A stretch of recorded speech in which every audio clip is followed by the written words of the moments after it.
How could fleets of fragile wooden ships be sent into an endless, violent ocean? Consider the staggering cost of sending even one expedition across the Atlantic. It required a fortune in timber, sails, provisions, crews, and human lives. History tells us these ships sailed into the unknown, with no guarantee they would ever return. But what if they didn't?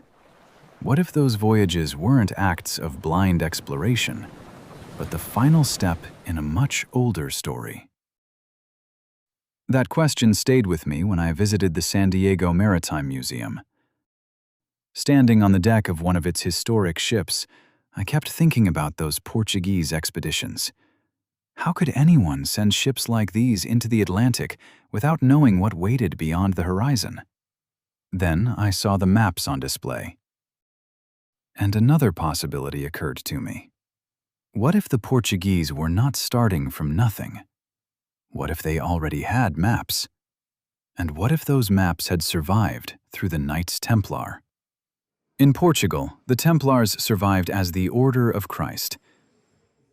More than a century later, Prince Henry the Navigator took control of that same order. So how much did they already know? If the Portuguese really inherited older maps, then somewhere those maps had to begin. And the trail leads back centuries before Columbus, to a time when sophisticated geographical knowledge already existed. In Alexandria, Ptolemy produced the Geographia, a work that mapped the known world using latitude and longitude and described the Earth as a sphere. But after the ancient world collapsed, that knowledge became scattered. Under the heavy hand of the medieval church, the official picture of the world became the Mappa Mundi. These theological drawings depicted a flat, wheel-shaped Earth with Jerusalem at the absolute center. To suggest otherwise was heresy. Yet beneath the surface of this enforced ignorance, the ancient embers of science still burned. In Islamic academies, Byzantine libraries, and Jewish scholarly circles in Majorca, ancient texts were quietly preserved, translated, and copied. Majorca became a center of advanced map-making, where practical sea charts began to merge with older geographical knowledge. So the knowledge had survived. There was one organization whose wealth and influence could deliver it all: the Knights Templar. For nearly 2 centuries, they operated across the Outremer and the Mediterranean. They were not only holy warriors, they controlled land, moved money across borders, maintained ports, and operated ships. But the mystery begins in Jerusalem. Their headquarters stood on the Temple Mount, above the ruins associated with Solomon's Temple, and for years they excavated beneath it. What if they found more than relics? According to the biblical account, Solomon and the Phoenicians sent ships on voyages that lasted 3 years and returned with gold, precious stones, and exotic goods. Voyages like that required navigational knowledge. Could records of those journeys have survived beneath the temple? And could the Templars have found them? Could they have unearthed the forgotten maritime knowledge of the Phoenicians, the astronomical calculations of the Egyptians, and the lost geography of the Greeks? During their long presence in the Crusader states, the Templars moved through a world where Byzantine, Islamic, Jewish, and Christian knowledge crossed constantly. They learned from Islamic navigators who had mastered navigation across the Indian Ocean. They financed translations of ancient texts. They could have combined the grid-based science of Ptolemy with highly accurate, practical sea charts called Portolans, maps that traced coastlines, ports, and sailing directions with extraordinary precision. They had ships of their own. The Templars did not view the oceans as a terrifying edge of the world. They viewed them as highways. With their immense wealth, they developed a powerful naval presence, including at La Rochelle in France, They were no longer simply defending the Holy Land. They were moving across the Mediterranean world. Then, on Friday, October 13th, 1307, Philip IV of France moved against the order. He expected to seize their legendary wealth, but the Templar treasury had vanished. And according to one of the most enduring legends, their fleet had slipped out of La Rochelle. If those ships carried more than gold, if they carried maps, sailing directions, and accumulated geographical knowledge, then the real Templar treasure may have been something far more valuable: the geography of the world itself. When the Knights Templar were destroyed in France, they needed somewhere to survive. Portugal gave them exactly that. King Denis refused to erase the order completely. Instead, in 1319, with the quiet backing of the Pope, the Templars in Portugal re-emerged under a new name: the Order of Christ. The transition was seamless. The Order of Christ inherited Templar properties, castles, and hidden archives in Portugal. They established their stronghold at the Convent of Christ in Tomar, which became a locked vault for the Templar treasure. More than a century later, Prince Henry the Navigator became governor and administrator of the Order of Christ. And this is where the story changes. Henry stood at the head of an institution that had inherited the Portuguese Templar legacy, at exactly the moment Portugal began pushing farther into the Atlantic. He brought leading cartographers, navigators, and maritime experts to Sagres. For decades, his scholars cross-referenced the Templar charts with new information brought back from sea voyages. The wealth of the Order of Christ helped build Portugal's new caravel fleets. Its red cross appeared on the sails of Portuguese ships as they moved down the African coast and eventually far beyond Europe. So, were they really exploring blindly? Or was Prince Henry working with an inheritance far older than the voyages themselves? The secret archives of the Order of Christ were locked away from the rest of Europe, but in the late 1470s, an ambitious Italian navigator found a way inside. His name was Christopher Columbus. Columbus did not stumble into his world-changing voyage by luck. He married into the secrets.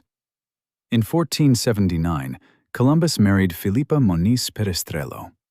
Her late father, Bartolomeu Perestrello, had been a colonizer, a close associate of Prince Henry the Navigator, and a high-ranking knight of the Order of Christ. When Perestrello died, he left behind a private collection of charts, logs, and maritime documents. Filipa's mother later gave the collection to Columbus. For years, Columbus studied the charts and maritime records that had come into his possession. They didn't just show coastlines. They showed how the winds and currents moved across the Atlantic. And knowing those winds could mean the difference between reaching your destination and never returning home. When Columbus finally sailed west in 1492, he didn't simply head straight across the Atlantic. He sailed south towards the Canary Islands first, where he could pick up the trade winds that would carry him west. This was no blind voyage. He was sailing with knowledge of the Atlantic that, according to the theory, had been preserved in those earlier Templar charts. The Portuguese used the same hidden knowledge to break open the route to the east. In 1497, Vasco da Gama set sail for India. The obvious route was to stay close to Africa. He did the opposite.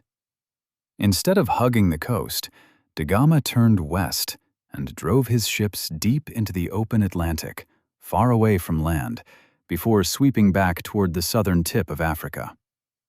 To anyone without the right knowledge, it looked almost insane.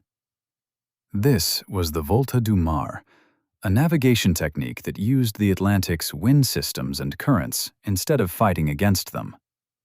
And this is where the idea of blind exploration becomes difficult to accept. One wrong decision, and the ship could disappear into the depths of the Atlantic forever, leaving the crew to starve and die somewhere in an ocean too vast for anyone to find them. And this is the point. Da Gama wasn't gambling with the lives of his crew. He made that enormous turn because he knew the coastal winds could trap his ships, and that somewhere beyond the horizon, the open Atlantic could carry them where the coastline could not. He was navigating forces he could not see: winds, currents, patterns across an ocean that had to be understood before they could be used.